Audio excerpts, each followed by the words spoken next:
I cracked my radiator driving up from Mesa, Arizona, which is around 200 miles from me. It's the hills that did it. And honestly, I think I've had it cracked in the radiator for a while. It just got really hot. As much as I'd like to have the rock crawler in here first to work on it, if I don't get this truck fixed, then I'm not going to be able to take it to Utah. So, first things first, let's put a radiator in this thing. Alright. This is the 2002. Got the 6-liter engine. I actually bought this truck from a guy that I know at work, and he gave me a really good deal on it. So I suppose I need to figure out exactly what I'm doing before I start ripping and tearing everything. Here in a minute I'll give you a better look at this, but where it cracked was right next to this engine oil cooler line. I ended up stopping and buying some repair patch but since I wasn't able to drain the coolant and do the correct procedure, it slowed the leak and got me home, but it wasn't a permanent fix. I don't know if I would trust one of those, you know, patch jobs on a radiator anyway, especially since I have an 11-hour trip to do in a couple of weeks. There's already probably a tutorial on how to remove the radiator and install a new one on a 2002 Chevy Silverado 2500. So this is not a how-to video. In fact, you probably shouldn't be doing any of the things that I do in my videos anyway. But since I have to work on it, I'm gonna have the camera rolling because I need footage. One smart thing to do is to check the part that you bought, preferably at the store before you go home, but you know, check it anyways before you rip and tear your vehicle down, because I've been in a situation before where I buy something, I get it home, I take everything apart, and I find out that what I bought doesn't fit. Then I have to put the vehicle all back together again, go back to the parts store and get another one. Now, I have more than one vehicle now, so it's not really a problem, but you don't want to do work twice anyway. Put these diapers on it. Brand new radiator from Napa. It's the right width. It's got all the right connectors on it, I assume. Yeah.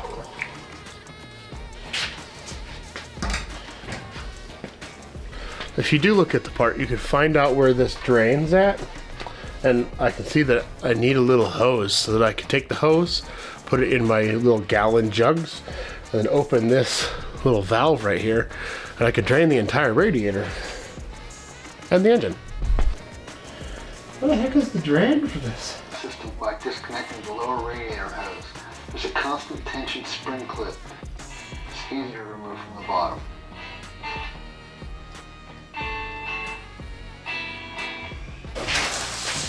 Well, that stinks. The radiator in this trick has the accommodations for a petcock, but they never put one in. It's just sealed off, which means I'm not going to be able to recover the coolant out of here, and so I'm kind of hoping that I only lose like 2.5 gallons, because I have like 3 gallons that I can use, and I'll just buy some more.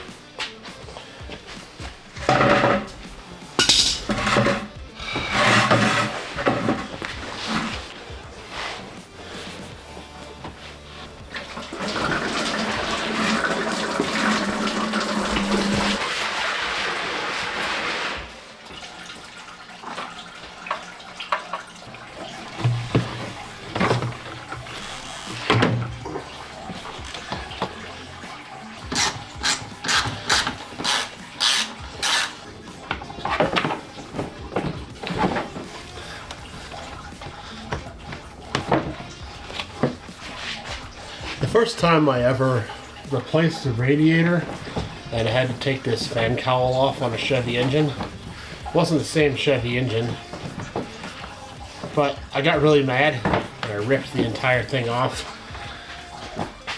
and it made me feel really good in the moment, but my fan shroud never fit ever again. And that truck ran just fine, but sometimes your fan shroud is essential, especially in some of these hotter states. All right. So my advice would be to not force things. So now that the upper side of this fan shroud is off, I can leave this lower side in. It's a little more difficult to get out of there, but it's not crazy hard. And it's movable enough to where I can disconnect some of these fluid lines. These seem to be the only two bolts holding in the radiator. Pay attention to when you're ordering a radiator like this for Chevy trucks. Some of them have just a transmission cooler. Some of them have transmission and an engine cooler. All right, out you go. Right then. This radiator repair kit that I bought slowed the leak down enough to where it was just dripping out. But this stuff is really tough. It's like some kind of epoxy, but when I mixed it up, it got hotter than normal epoxy. Like, it would burn you if you touched it. And I mean, stuff is really sticky. I mean, the only reason I'm able to pull it off is because it didn't seal perfect.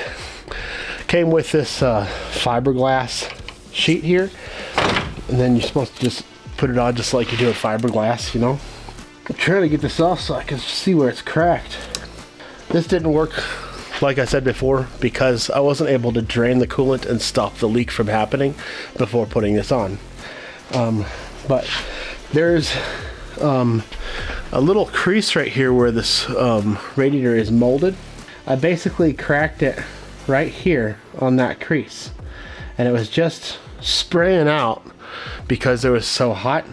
But once I put that patch piece on there and filled it up with coolant, I got the rest of the way home and I only had to pull it over a couple of times. Probably just throw it away. I mean, if I can fix it, it's worth 300 bucks if it ever happens again.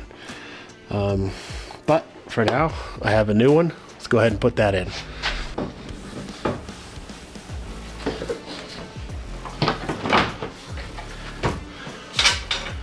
There we are.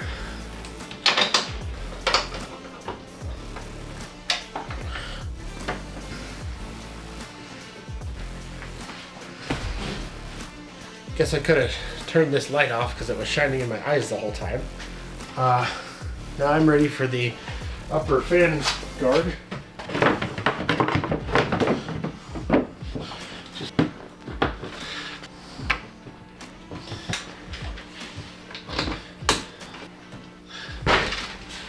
go back on. It's a good sign that there's no dirt and dust inside there. My hands are all sticky. I don't like sticky hands.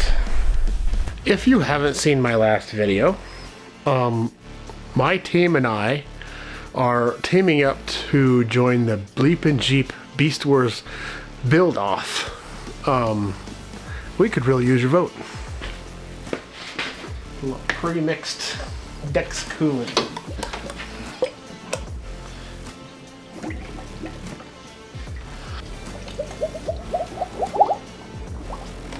I'm sure it'll take more, but I'm gonna go ahead and start this up. Start bubbling out all the bubbles.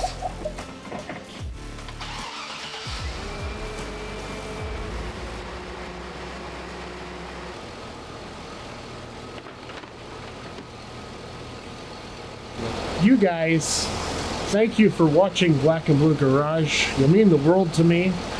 I will see you next week and we'll do another cool thing. God bless, and I'll see you next time.